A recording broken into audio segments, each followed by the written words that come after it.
It was supposed to be a routine court visit, nothing more than quiet observation. But within minutes, the youngest White House press secretary in U.S. history was being dragged into a legal showdown that would shake the justice system to its core. Karoline Leavitt walked into a local courtroom wearing a simple silver cross. By the time she walked out, a judge had fined her $500. Not for speaking, not for disrupting, but for wearing a symbol of faith. What happened next? No one saw coming. She didn't raise her voice. She didn't storm out. Instead, she calmly cited constitutional law, exposed a decade-long pattern of bias, and flipped the entire courtroom, and later the nation, on its head. From quiet defiance to national headlines, from a single fine to judicial reform, this story proves just how powerful one voice can be when it refuses to back down. If you think this is just another courtroom clip, think again, because by the end of this story, you'll be asking yourself, was this about a cross or about something much bigger? Stay with us. What you're about to witness is real, and it might change how you see freedom forever. The light in Jefferson City was unusually golden that afternoon, like the calm before something thunderous. Inside a sleek, navy-toned apartment just 2 blocks from the White House, Karoline Leavitt straightened the lapels of her blazer. A silver cross shimmered softly on her collar. It wasn't flashy, it wasn't political, it was hers. Then the phone rang. She didn't need to check the caller ID. The deep, gravel-lined voice on the other end confirmed it instantly. "Karoline," the president said, "there's a case today at the Jefferson City Courthouse. A group of Christians was banned from praying in a public park. I want eyes on it. Your eyes." No small talk, no hesitation, just an order with weight behind it. Karoline didn't ask questions.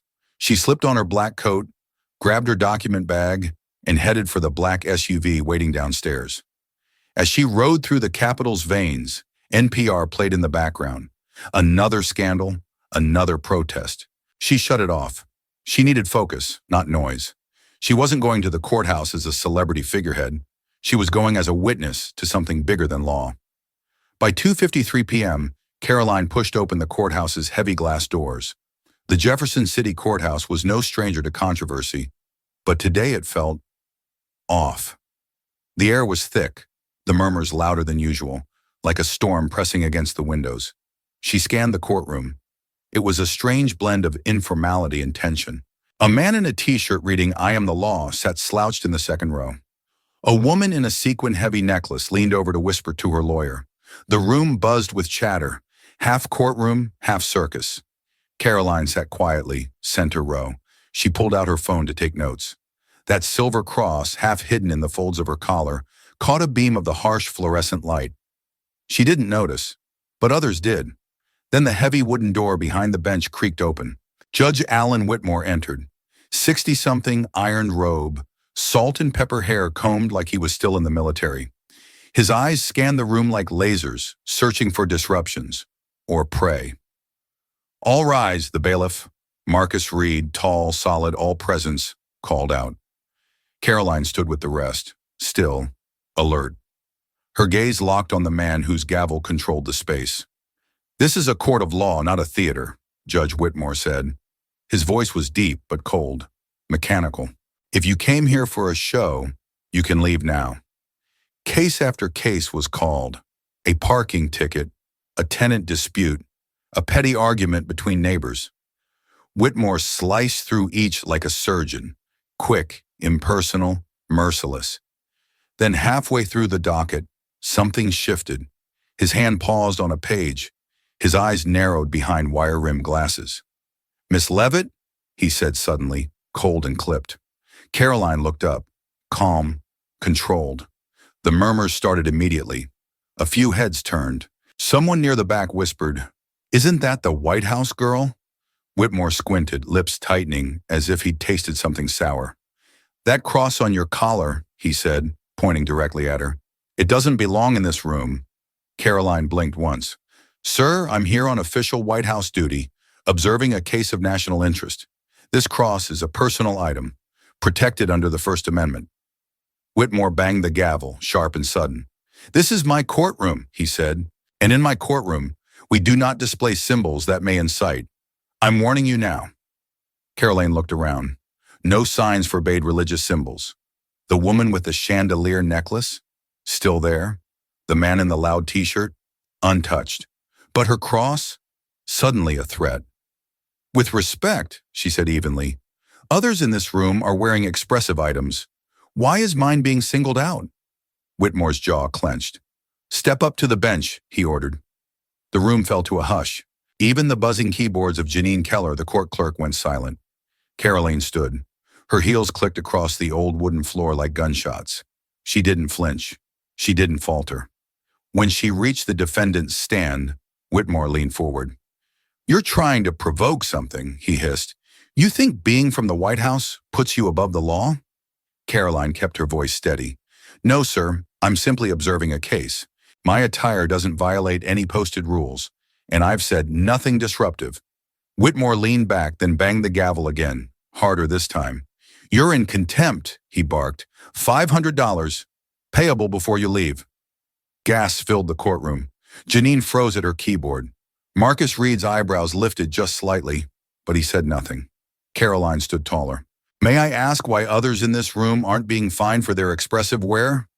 Whitmore's face turned a shade darker. Don't test me. Karoline took a breath.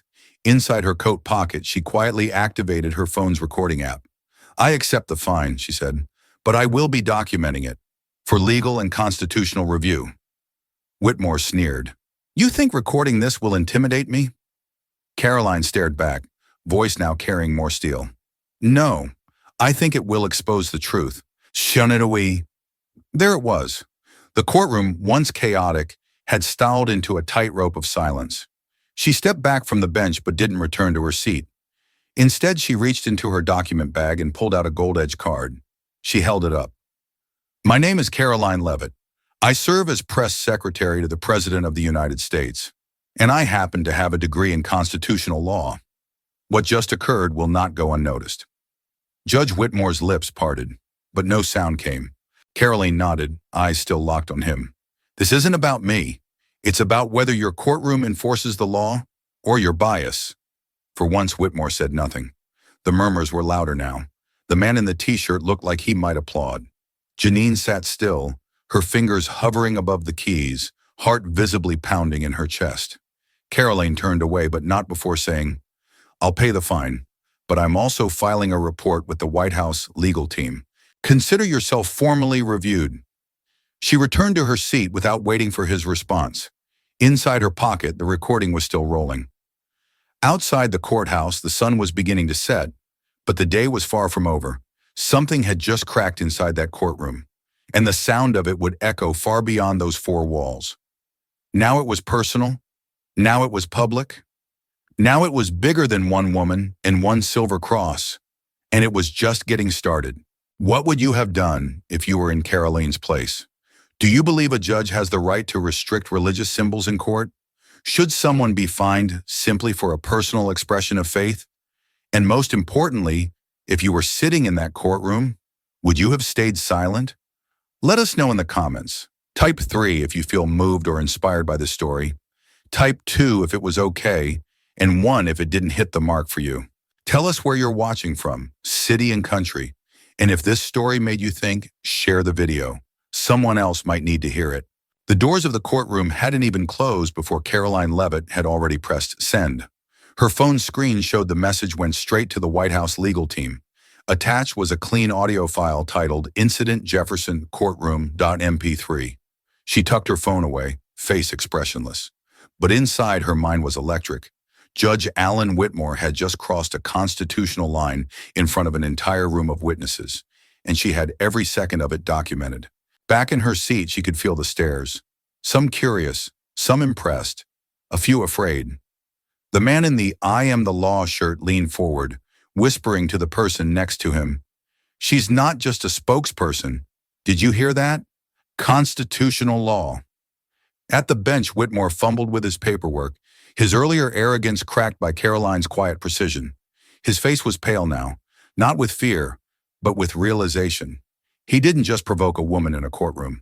He provoked a woman trained to turn moments like this into political earthquakes. Clerk Janine Keller glanced toward Karoline, her fingers trembling slightly as she resumed typing. She had worked under Whitmore for 12 years and had never seen him so visibly rattled. Whitmore banged his gavel again, out of rhythm this time. "Let's move on," he said, voice clipped. "We have other matters to address." But the air had changed. He could feel it. Everyone could. A few minutes later, the hearing adjourned for a short recess. As people stood, shuffled, or quietly slipped out, Karoline remained seated, checking her phone. A message from the White House legal advisor came in. "Received. We'll handle it. Sit tight for now." Another buzz. A message from Marcus Reed, the bailiff, sent from across the room. Quickly and discreetly. "You handled that like a pro. I've seen this bias for years. You just made it impossible to ignore." Karoline glanced up and met his eyes. He gave the faintest nod, a silent ally. And then she saw her chance. She stood, walked up to the bailiff station near the front, and spoke softly. "I'd like to formally request a copy of the court transcript. For legal review." Marcus nodded. "Already being prepared." Behind him, Janine was typing quickly. But something had changed in her expression too. It wasn't just duty anymore. It was purpose. Karoline left the room without ceremony. As she stepped into the cool hallway of the courthouse, two reporters cornered her. Local news types, camera phones already rolling. "Miss Leavitt, is it true you were fined $500 just for wearing a religious symbol?" Karoline paused, then gave a brief level answer. "I was fined for wearing a cross. I have it on audio. The White House legal team is reviewing it. I'll be releasing a public statement soon." She didn't smile. She didn't raise her voice. But the fire in her eyes told them what they needed to know. It wasn't over. It had barely started. By the time she reached her SUV, her phone had exploded with notifications. A single tweet had gone viral. A courtroom observer had posted, "White House press secretary fined $500 for wearing a cross." She fired back with the Constitution. Judge went silent. Hashtag Akshars Crossing Court. Karoline sighed. She hadn't planned this to go public, at least not this fast. But once the truth escaped, it couldn't be contained. She got into the car. The driver glanced back. "Back to the White House, ma'am?" "No," Karoline said. "Stop by Constitution Avenue first." He nodded. No questions asked. 15 minutes later, she stepped into a quiet corner office, occupied by the deputy counsel to the president, seated behind a mountain of files. He looked up when she entered. "Let me guess him," he said. "You just rewrote the headlines for the next 48 hours. Karoline handed him the phone. "I want this filed, and I want it filed now." He listened to the first minute of the recording, raised an eyebrow, and didn't say another word. Just nodded. Karoline turned to leave, but paused at the door. "And get me the case history on Judge Alan Whitmore," she added. "I want everything he's ever ruled on involving religious symbols." When she arrived back at her office an hour later, a thin manila folder already sat on her desk. Inside, pages of notes, marked up transcripts, and incident records. The pattern was unmistakable. Over the past 5 years, Judge Whitmore had reprimanded, warned, or fined individuals for visible religious symbols at least 18 times. But not once had he made any comment about shirts with political slogans, massive gold chains, or explicit tattoos. The cross, the hijab, the Star of David. He had targeted faith, and faith alone. Karoline snapped a photo of one of the most telling pages and texted it to the White House legal team with a single caption: "Pattern established. Filing complaint with Judicial Council." By 6 p.m., the Urusur Crossing Court hashtag had breached 50,000 mentions on X. Conservative commentators were already spinning it into a full-blown symbol of religious liberty. Liberals were more cautious, but even some left-leaning civil liberties groups had begun to chime in. Judge's overreach raises constitutional concerns. News anchors repeated her name. Headlines read, "Leavitt fined for faith, strikes back with law." Judge faces backlash after confrontation with Trump spokesperson. Karoline's phone rang again. This time it was the president himself.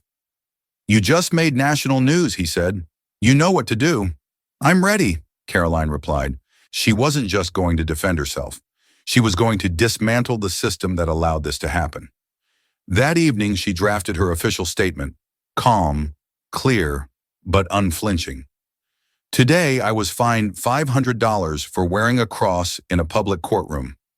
I stood my ground not because I'm famous, Not because I'm powerful, but because I know the Constitution protects me. No American should fear being penalized for their faith. Not now, not ever. Within an hour, it was trending. Her inbox filled with messages from veterans, school teachers, nurses, even law students. Thank you for standing up. My daughter was warned for wearing her cross at school. You gave her hope. You reminded us how to fight with truth. But the most unexpected message came from inside the courthouse itself. Janine Keller. She had found her courage. Her message was short. I've documented 12 years under Judge Whitmore. I'm ready to speak. Karoline smiled to herself. The tide was turning, not because she yelled, not because she threatened, but because she stayed calm and made the law louder than any gavel. The real battle was about to begin. Investigations, hearings, reform. And it all started with a simple silver cross. If you were in Karoline's shoes, would you have done the same? Have you ever witnessed injustice but stayed quiet? And if your faith or your beliefs were challenged in public, how would you respond? Let us know in the comments. And if this part of the story moved you, hit that share button. Someone else out there may be waiting for the courage to speak up. The next morning, Jefferson City Courthouse looked the same from the outside. Cold columns, buzzing lights, a quiet line of early visitors. But inside, nothing felt normal. Judge Alan Whitmore sat in his private chambers, sleeves rolled up, hands shaking slightly over a cup of stale coffee. His phone had already buzzed 32 times since sunrise. Reporters, officials, colleagues. He didn't answer any of them. On his desk sat a printed email sent directly from the Federal Judicial Review Council. Subject: urgent request for explanation. Complaint: judicial bias toward religious symbols. Filed by the White House Office of the Press Secretary. The irony twisted in his gut. He had tried to put a young woman in her place with one swing of a gavel. Now that woman was standing on the steps of the nation's most powerful building, and he was the one answering questions. Across town, Karoline Leavitt stood at the press podium of the West Wing, silver cross gleaming against her navy blazer. She didn't have to raise her voice. I didn't start this to make headlines, she said to a sea of cameras. I started it because I wore something I believe in, and a judge tried to silence that. Her speech wasn't long, but it was unforgettable. She recounted the moment, the fine, the silence that followed, and how the law turned from theory to weapon the moment she chose to stand her ground. Then she showed them the file, 26 documented incidents, a pattern stretching nearly a decade. Fines, warnings, reprimands, almost all directed at religious symbols, none at clothing with slogans or flashy fashion choices. This is not just about me, she said. It's about anyone who's ever been punished for quietly being who they are. The room fell silent. By afternoon, it was no longer just an internet trend. It was national news. The First Cross in Court hashtag passed 200,000 mentions. Public testimonies poured in from across the country. A Jewish man in New Jersey recalled being told to remove his yarmulke before testifying in traffic court. A Muslim woman in California shared a tearful story of being denied entry to a courtroom because of her hijab. A Christian teacher in Ohio recounted being reprimanded for wearing a crucifix necklace during parent conferences. But none of it had gone public until Karoline. She had cracked the surface, and now the truth was flooding in. Back in Jefferson City, clerk Janine Keller finally did what she had never dared to do in over a decade. She sent an email to the Judicial Review Council. Subject: testimony. Patterns of discrimination in courtroom 2A. Attached, 9 pages of handwritten notes, signed, Janine Keller, Court Clerk, 2009 present. And just hours later, someone else stepped forward. Marcus Reed, the bailiff. He requested a meeting with the Internal Review Board and gave them more than a statement. He gave them numbers. I've served under Judge Whitmore for 15 years, he told the panel. I've seen cases where people wore shirts with profanity. No comment. People walked in with chains, slogans, political badges. Never fined. But let someone walk in with a cross, a star, or a headscarf, and the tone shifted instantly. What Miss Leavitt did, Marcus paused, choosing his words carefully. She didn't just defend herself. She gave the rest of us the reason to finally speak. That same evening, Karoline received a message from Linda Martinez, lead investigator for the Judicial Council. You've triggered a formal inquiry. He's being suspended pending review. You opened something big. Be ready for next steps. Karoline stared at the message, then slowly stood and walked to the window. Below her, Pennsylvania Avenue glowed in the dusk. Somewhere down there, people were sharing her story, reading her words, watching the clip of her raising that gold-edged card in a courthouse and refusing to sit down. She whispered, "Good." Then she picked up her phone and called her communications team. "We go big tomorrow," she said, "and we go everywhere." The following day, she stood on stage at a conservative forum in Virginia. Before her stood more than 5,000 people, teachers, families, students, pastors, veterans. Signs reading "My Faith, My Right" waved in the crowd. Others held up mock receipts with 500 scrawled across them, symbols of protest turned into badges of pride. Karoline didn't just give a speech, she gave a blueprint. This wasn't about attacking the court system. It was about saving it. We don't fix bias by pretending it's not there. We fix it by standing up, by documenting, and by refusing to accept silence as safety. The crowd roared. Behind her, a screen lit up with quotes from Americans across the country. Real people, real stories, all standing behind one simple message. Freedom of belief is not up for negotiation. By that weekend, courtrooms in Texas, Ohio, and Florida began reviewing their dress code enforcement policies.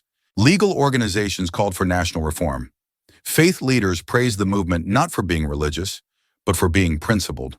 And then came the final twist.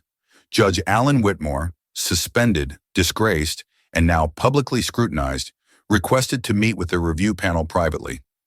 "I don't expect forgiveness," he said quietly, "but I want to be useful."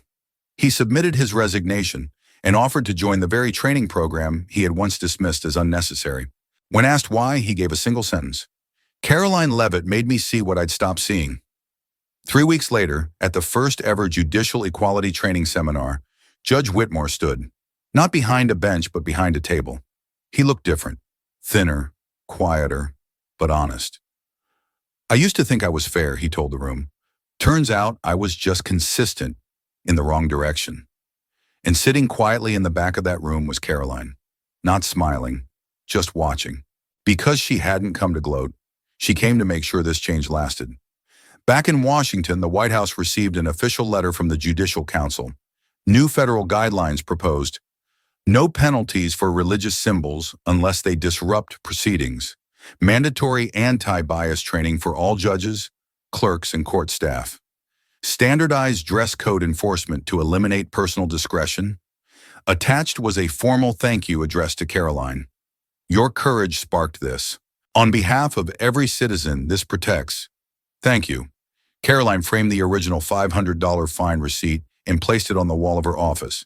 Not as a trophy, but as a reminder that sometimes the smallest symbol can spark the loudest fight, and one quiet voice, armed with truth, can echo through a system built to silence it. She stood at the White House window again, watching the city that never stopped moving. Her phone buzzed, another message from a law student in Utah. "I used to be afraid to speak up in class." "Not anymore." "Thank you," Karoline replied with just 2 words. "Never stop." Then she looked down at the cross on her collar, still shining, still strong. Not just a symbol of faith, but a warning to every institution that ever thought fear could overpower freedom. Because from that courtroom floor to every courthouse in America, the message was clear. Faith isn't loud, it's unshakable. How did this story make you feel? Type 3 in the comments if you found it powerful or inspiring. Type 2 if it was okay. Type 1 if it didn't work for you. And tell us where you're watching from. Which city, which country. If you believe stories like this matter, share the video. Someone you know might need to hear it. Let them feel what you just felt.